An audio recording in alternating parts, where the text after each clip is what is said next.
This is a pair of 350s that I bought a little while ago and wanted to review them, and it was a weird one because with this particular silhouette and size I just found it a bit odd, because I went up like a size and a half with this particular model, this actual colorway, and it's the Yeezy Boost 350v2. It's the core black and red, but it's basically a Bred colorway. And I don't know, for some reason this one compared to some of the other 350s seems to fit really on the small side. And like I say, I went pretty much a size and a half up, and normally I just go a full size up in 350s, and this one still sort of fits me really nice. And what I just wanted is a black Yeezy really, and that's the reason why I sort of bought them. And for me it was like one of those ones where they weren't releasing that many sort of black colorways, and so I was after a black one, and I like this particular model as well, and it was quite sort of, I suppose, difficult to get as well. And this one is quite different as well compared to some of the other ones where the Supply 350 is written in reverse, and it doesn't have the, I suppose, the stripe in a different color, and the heel tab as well. Sometimes you get this and sometimes you don't. I don't understand why they have it on some models but not on others. But obviously, this being a 350, the boost is really nice in these. They just feel really soft and plush whilst it sort of lasts, and it does sort of bottom out after a while, but you can sort of see here it's got quite a lot of give to it, and it almost sort of feels like it just sort of bounces you back.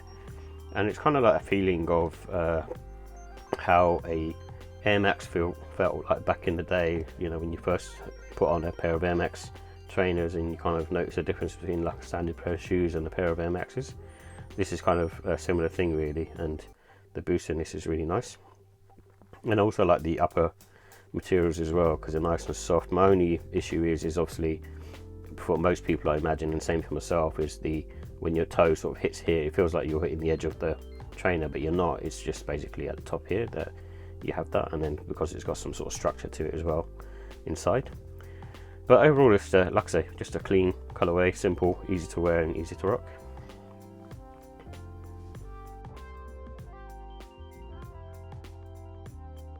So here are the details for the Yeezy 350v2 core black red, and it's basically a Bred colorway, and it comes in core black and red. This has Adidas boost technology in there, and the EVA is surrounding the midsole and outsole, so basically covering any of the boost material. And this is made up of all sorts of synthetic cotton materials, and the price was £200.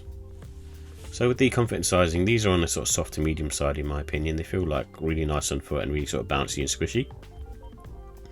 And the upper fits like a stock still, so with these, the V2s, you know, you have a bit of support around the toe and the heel area, but it does feel nice on foot. And I would say they have good neutral support in general around your foot. It just feels quite nice on feet. And because it's like a sock, there's no sort of wear and time with this particular pair. It's just sort of soft materials. I think true to size does work with 350 V2s, but if you just want that extra bit of space, then I'd suggest going up half size. The traction is really good for sort of spring summertime in my opinion. So with the look and style, I love the futuristic and minimalist design for this, and also it being a Bred colorway, so you have like the Supply 50 on the side, and it just looks a bit different to some of the other sort of 350 V2 models because it's reversed. And I think this one is a good one to wear sort of spring, summer and autumn time because of the black colorway. And again, you can dress these up casual, and I think maybe even towards the smart casual end, because at the end of the day it's pretty much an all over black sneaker. And I think the black laces work well with this, but there's no reason why you couldn't try white in there as well, or possibly even red.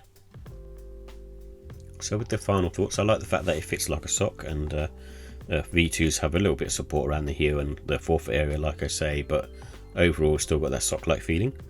And boost works well for however long it lasts. It just works, one of those technologies that still to this day just feels sort of nice on foot.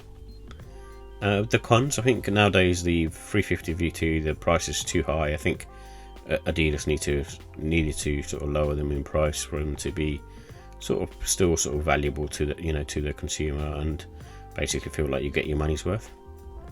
And the boost does sort of bottom out after a while, so if you sort of wear these really sort of quite often, you'll sort of see the boost isn't so prominent.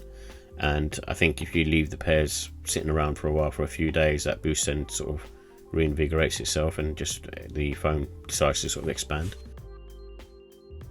With the ratings, I give the look and style on this a 5 out of 5. It's a really cool looking sneaker, and especially being a Bred colourway.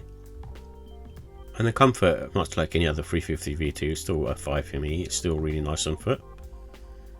And the quality, I give that a 4. I think again it's not doing anything too special. So 350v2, it's not got any kind of leather material on this, so it's very sort of synthetic-y. And the pricing, I give that a 3 as well. It's priced too high nowadays. I think they should be lower in price. But overall, I still give that a 5 out of 5. It's just one of those sneakers that ticks the boxes in terms of comfort and in terms of the look and style, and it's nearly there with the sort of pricing. So, but other than that, it's a really cool sneaker, especially this one, because it's sort of quite difficult to find now.